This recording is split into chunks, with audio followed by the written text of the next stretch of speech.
par le rugby à 7, retour sur les matchs d'hier et les frissons que ça nous a donné quand même. Et oui, et on va en parler avec Thierry Janeczek, ancien international et sélectionneur de l'équipe de France de rugby à 7. C'est le monsieur rugby à 7. Bonjour Thierry.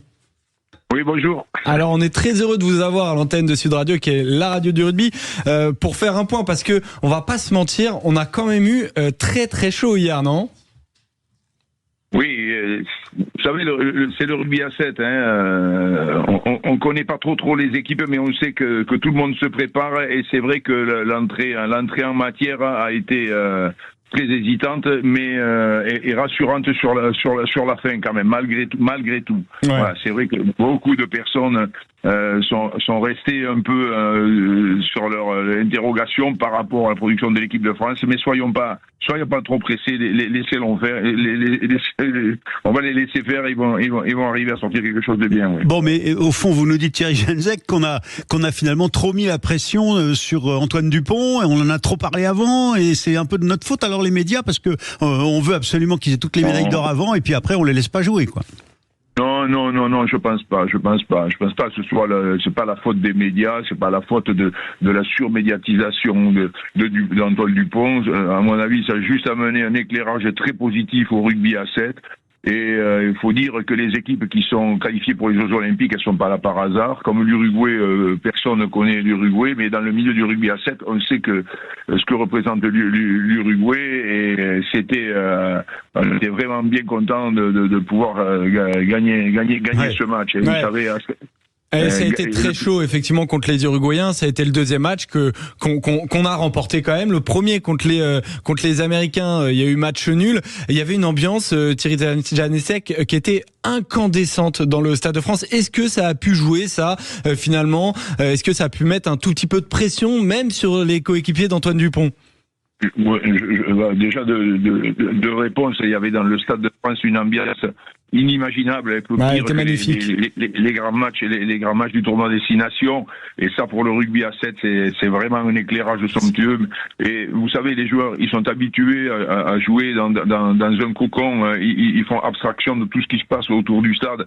Je pense pas que ça ait joué. Et le fait de débuter la compétition, c'est toujours très très difficile quand on est surtout chez soi. On ne se rend pas compte, on a une pression qui nous tombe sur les épaules, mais on la voit pas venir. Mais cette pression, elle est là. Et cette pression, elle était hier. Et aujourd'hui, cette pression, elle va être dissipée. Et l'équipe de France, je suis sûr, va montrer un autre, et on l'espère aussi, va montrer un autre visage. Et quand on rentre dans ce Stade de France, qui est chauffé à blanc, il y a un public énorme. Je crois qu'avec les Jeux Olympiques de Londres, c'est la plus grande affluence rugby 70 000 personnes. Mieux que Wembley. Alors, vous êtes un ancien international et sélectionneur de l'équipe de France de rugby à 7, Thierry Janeczek. Est-ce que on a sous-estimé, vous considérez là les adversaires, et notamment les Américains, 12-12 quand même, on les aurait sous-estimés ? Vous savez, dans le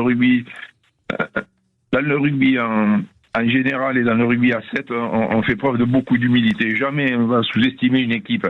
Parce que cette équipe, quelle qu'elle soit, si elle est là aux Jeux Olympiques, c'est qu'elle n'est pas là par hasard. Et les Uruguayens l'ont bien montré, et qu'ils méritent vraiment leur place.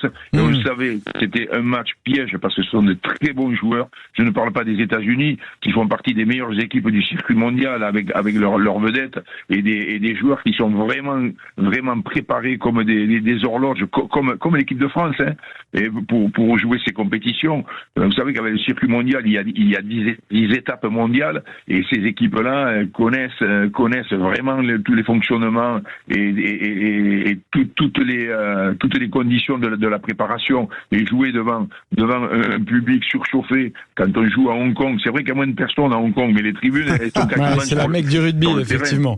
Mais... Bon, en tout cas, voilà, les Bleus, le plus important est là, ils sont qualifiés pour les quarts de finale. Il y a un match tout à l'heure de poule contre les Fidjiens. Le dernier, c'est quand même important, parce que si les Bleus l'emportent, ils peuvent terminer premier de poule, et c'est finalement peut-être le plus intéressant de pouvoir jouer un match sans une pression totale. La qualification est là, mais en même temps d'avoir quelque chose à jouer qui peut permettre d'avoir un calendrier un peu plus facile, c'est ça?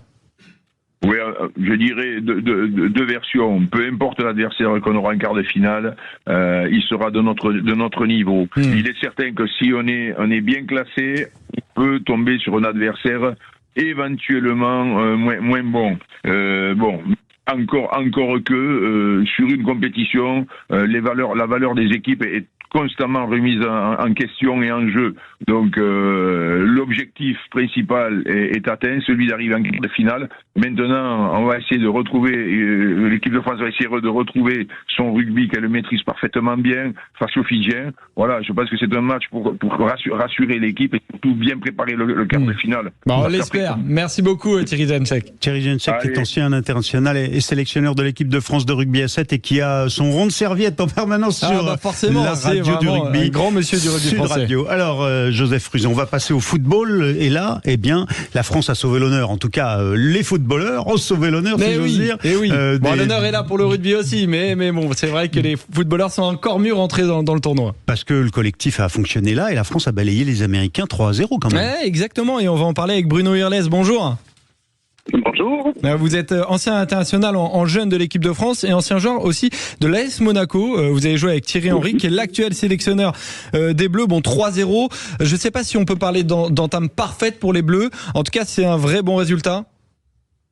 Alors, le résultat, oui, mais ne vous trompez pas. Je vous entends, c'est une super entame. Non, le score ne reflète pas la difficulté qu'a eu cette équipe de France à rentrer dans son tournoi. Ah oui? On a eu 1 heure de jeu difficile face à des Américains bien en place, qui avaient bien étudié le jeu des Français. Et finalement, oui, on voit 3-0. Mais ça n'a pas été si facile que ça. C'est un paradoxe, ça n'a pas été si facile que ça. Alors du coup, il y a eu une première mi-temps, c'est vrai, un tout petit peu compliquée, une deuxième mi-temps qui a été mieux. Alors Alexandre Lacazette a marqué un but à la 60e minute. On a l'impression, est-ce que c'est ça qui a vraiment un peu libéré les Bleus ou est-ce que c'est un potentiel discours à la mi-temps de Thierry Henry? Qu'est-ce qui a débloqué les Bleus selon vous?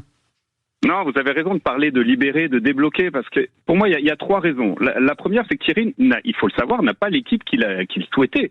C'est comme Ripoll au dernier Jeux Olympiques. Il voulait que les grands pros français sortent de leur club et se mouillent un peu et viennent défendre les couleurs françaises. Il n'y a pas que les clubs français, on parle des clubs français, mais regardez, la Juventus de Turin n'a pas libéré Thuram.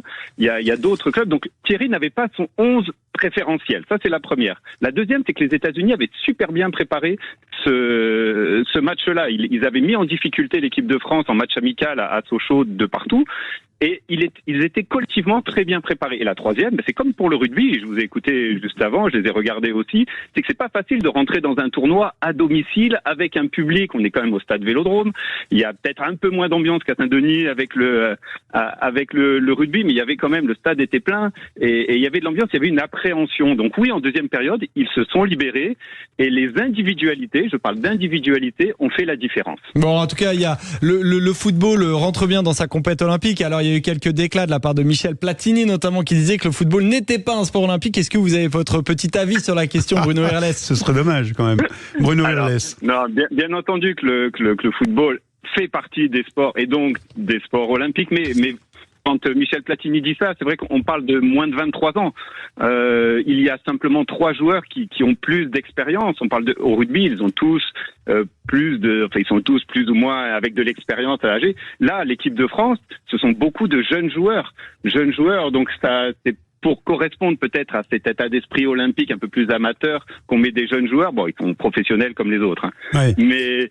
Mais ça reste une compétition, voilà, qui est vraiment, quand vous regardez hier, par exemple, l'équipe de France joue contre les États-Unis, on a vu l'Argentine jouer contre le Maroc.